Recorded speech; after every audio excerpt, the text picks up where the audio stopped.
નમસ્કાર, બધા નવા મેડિકલ ઓફિસર્સનું સ્વાગત છે. આજે આપણે એક એવા ટોપિક પર વાત કરવાના છીએ જે તમારી ડેલી પ્રેક્ટિસમાં ખરેખર ખૂબ જ કામ લાગશે. એ છે એસટીઆઈ અને આરટીઆઈ મેનેજમેન્ટ માટેની કલર કોડેડ કિટ્સ. આને તમે એકદમ પ્રેક્ટિકલ ફિલ્ડ ગાઈડ સમજી શકો છો, જે તમને પીએચસી અને સીએચસી પર સાચો નિર્ણય લેવામાં મદદ કરશે. તો સૌથી પહેલાં સમજીએ કે આ સિન્ડ્રોમિક મેનેજમેન્ટ છે શું? જુઓ, આ એક એવી સ્ટ્રેટેજી છે જેમાં આપણે દર્દીના લક્ષણો એટલે કે સિન્ડ્રોમ જોઈને તરત જ સારવાર શરૂ કરી દઈએ છીએ.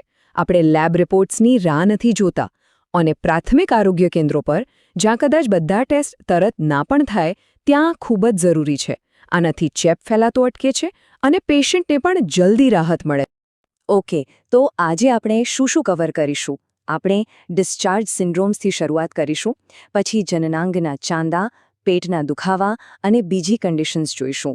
નવી કિટ કઈ આવી છે એ પણ જાણીશું અને છેલ્લે તમને એક માસ્ટર રેફરન્સ ચાર્ટ મળશે જેથી બધું ફટાફટ યાદ રહી જાય. ચાલો ત્યારે શરૂ કરીએ. પહેલો અને સૌથી કોમન ટોપિક છે ડિસ્ચાર્જ સિન્ડ્રોમ્સ.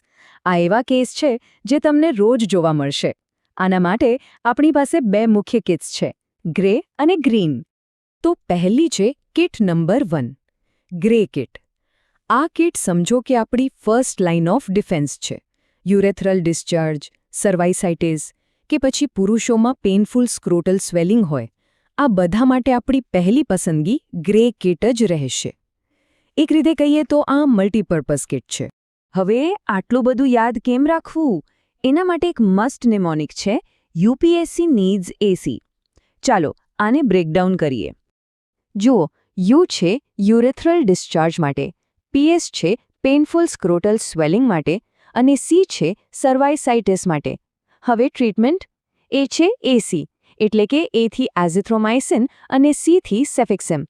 આ બંને દવાઓ ગોનોરિયા અને ક્લેમેલિયા જેવા કોમન ઇન્ફેક્શન્સને ટાર્ગેટ કરે છે. અને બેસ્ટ પાર્ટ શું છે ખબર છે? આ સિંગલ ડોઝ ટ્રીટમેન્ટ છે, મતલબ કે પેશન્ટને બસ એક જ વાર દવા લેવાની, એટલે કમ્પ્લાયન્સનું ટેન્શન જ નહીં. ચાલો હવે વાત કરીએ કિટ નંબર 2, ગ્રીન કિટની. આ કિટ એકદમ સ્પેસિફિક છે. એનો ઉપયોગ ફક્ત એક જ કન્ડિશન માટે થાય છે, વજાઇનાઇટિસ, એટલે કે યોનિ માર્ગનો ચેપ. આને યાદ રાખવાની ટ્રિક પણ સિમ્પલ છે. Green vegetable has FS. આમાં ગ્રીનથી તો કિટનો કલર જ યાદ રહી જશે. તો વેજીટેબલનો વી એટલે વજાઇનાઇટિસ અને ટ્રીટમેન્ટ છે એફએસ. એફથી ફ્લુકોનાઝોલ અને એસથી સેકનિડાઝોલ. હવે આ કોમ્બિનેશન કેમ? કારણ કે ફ્લુકોનાઝોલ ફંગલ ઇન્ફેક્શન જેમ કે કેન્ડિડાને કવર કરે છે અને સેકનિડાઝોલ ટ્રાઇકોમોનાસ અને બેક્ટેરિયલ વેજિનબુસિસને. એટલે કે વજાઇનાઇટિસના લગભગ બધા કોમન કારણો એક જ ડોઝમાં કવર થઈ જાય છે. કેટલું સિમ્પલ! ઓકે, હવે થોડો ટ્રિકી ટોપિક, જનનાંગના ચાંદા એટલે કે જેનાઇટલ અલ્સર્સ. અહીં તમારે થોડું ક્લિનિકલ જજમેન્ટ વાપરવું પડશે. આના માટે આપણી પાસે 3 કિટ્સ છે, વ્હાઇટ, બ્લુ અને રેડ. અહીં એક સિમ્પલ ડિસિઝન ટ્રી ફોલો કરવાનો છે. સૌથી પહેલાં શું પૂછવાનું કે આ અલ્સર હર્પેટિક છે કે નોન હર્પેટિક? પછી બીજો અને ખૂબ જ ઇમ્પોર્ટન્ટ સવાલ, પેશન્ટને પેનિસિલિનની એલર્જી છે કે નહીં? બસ આ 2 સવાલના જવાબ મળતા જ તમને સાચી કિટ મળી જશે. તો જુઓ, જો અલ્સર નોન હર્પેટિક હોય જેમ કે સિફિલિસ, તો આપણી ફર્સ્ટ ચોઇસ છે કિટ 3, એટલે કે વ્હાઇટ કિટ. એમાં છે બેન્ઝાથીન પેનિસિલિન અને એઝિથ્રોમાઇસિન.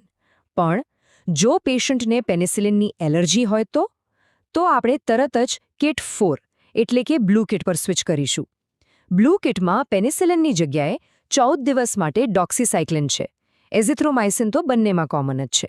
હવે જો અલ્સર વેસિક્યુલર એટલે કે પાણી ભરેલા નાના નાના ફૂલ્લા જેવું દેખાય અને પેશન્ટ કહે કે બહુ જ દુખાવો થાય છે, તો તરત જ મગજમાં હર્પેટિક અલ્સર આવવું જોઈએ.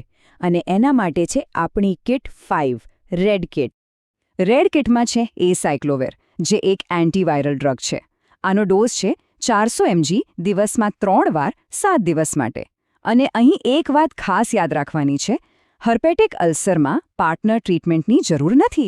હા, જો પાર્ટનરને પણ સિમ્પટમ્સ હોય તો વાત અલગ છે, બાકી જરૂર નથી. ચાલો હવે આગળ વધીએ. હવે વાત કરીશું લોઅર એબ્ડોમિનલ પેઇન અને ઇન્ગ્વાઇનલ બ્યુબો એટલે કે જાંઘના સાંધામાં ગાંઠ જેવા સિન્ડ્રોમ્સની. આના માટે આપણી પાસે 2 કિટ્સ છે, યલો અને બ્લેક. જ્યારે પણ કોઈ female patient lower abdominal pain અથવા પીઆઈડીના સિમ્પટમ્સ લઈને આવે તો તરત જ યલો કિટ એટલે કે કિટ નંબર 6 યાદ આવવી જોઈએ. આની ટ્રીક પણ મસ્ત છે, યલો પે CMD. ચાલો જોઈએ આ CMD શું છે. તો આ કિટમાં 3 દવાઓ છે. C થી સેફિક્સિમ, જે સિંગલ ડોઝ છે, પછી M થી મેટ્રોનિડાઝોલ અને D થી ડોક્સીસાઇક્લિન. આ બંને 14 દિવસ માટે. આ કોમ્બિનેશન પીઆઈડીના બધા મેઇન બેક્ટેરિયાને કવર કરી લે છે. પણ અહીં સૌથી અગત્યની વાત, રીઇન્ફેક્શન રોકવા માટે પેશન્ટના પાર્ટનરને પણ ટ્રીટમેન્ટ આપવી કમ્પલ્સરી છે. અને કઈ ટ્રીટમેન્ટ? કિટ 1 એટલે કે ગ્રે કિટ. આ ભૂલવાનું નથી. ઓકે, નેક્સ્ટ છે કિટ 7 બ્લેક કિટ. આ 2 સ્પેસિફિક કન્ડિશન્સ માટે છે, પ્રોક્ટાઇટિસ અને ઇન્ગ્વાઇનલ બ્યુબો. બ્લેક કિટ માટે એક મેજિક નંબર યાદ રાખવાનો છે અને એ નંબર છે 21. કેમ? ચાલો સમજીએ. જુઓ, આમાં ટ્રીટમેન્ટ છે એઝિથ્રોમાઇસિનનો સિંગલ ડોઝ અને સાથે ડોક્સીસાઇક્લિન. પણ અહીંયા જ ટ્વિસ્ટ છે. બાકી બધી કિટ્સમાં ડોક્સીસાઇક્લિનનો કોર્સ 14 દિવસનો છે, પણ અહીં બ્લેક કિટમાં એ 21 દિવસનો છે. આ ખાસ યાદ રાખજો, કેમ કે LGV જેવા ઇન્ફેક્શન માટે જે બ્યુબો કરી શકે છે, લાંબી ટ્રીટમેન્ટ જોઈએ. એટલે પેશન્ટને કાઉન્સલ કરવું ખૂબ જરૂરી છે કે આ 21 દિવસનો કોર્સ પૂરો કરે. અને હવે આપણે વાત કરીશું આ ટૂલ કિટના લેટેસ્ટ એડિશનની, કિટ નંબર 8. આ છે બ્રાઉન કિટ. આને હમણાં જ એડ કરવામાં આવી છે એક ચોક્કસ સિન્ડ્રોમ માટે, એનોરેક્ટલ ડિસ્ચાર્જ.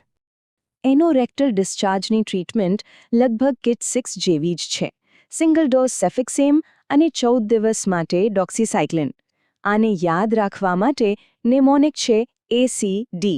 A થી એનોરેક્ટલ ડિસ્ચાર્જ, C થી સેફિક્સિમ અને D થી ડોક્સીસાઇક્લિન. સિમ્પલ. તો આ હતી આપણી 8 કિટ્સ. હવે આ બધી માહિતીને એક જ જગ્યાએ જોવા માટે ચાલો એક માસ્ટર રેફરન્સ ચાર્ટ પર નજર કરીએ. આ ચાર્ટ તમારો બેસ્ટ ફ્રેન્ડ બની શકે છે. આનો સ્ક્રીનશોટ લઈ લો કે પ્રિન્ટ કરીને ટેબલ પર લગાવી દો. કયો કલર, કઈ કિટ, કયા સિન્ડ્રોમ માટે છે, બધું એક જ નજરમાં ક્લિયર થઈ જશે. દરેક કલર એક ચોક્કસ સિન્ડ્રોમ સાથે જોડાયેલો છે, જેનાથી યાદ રાખવું સહેલું બને છે. આવા પ્રકારના બીજા કયા વિડીયો તમારે જોવા છે તે માટે કોમેન્ટ કરો. આ વિડીયોને દરેક મિત્રો સુધી શેર કરી દો. મારું નામ છે doctor Karan Mandali, your medical officer. આપણે મળશું નેક્સ્ટ વિડીયોમાં. Thank you.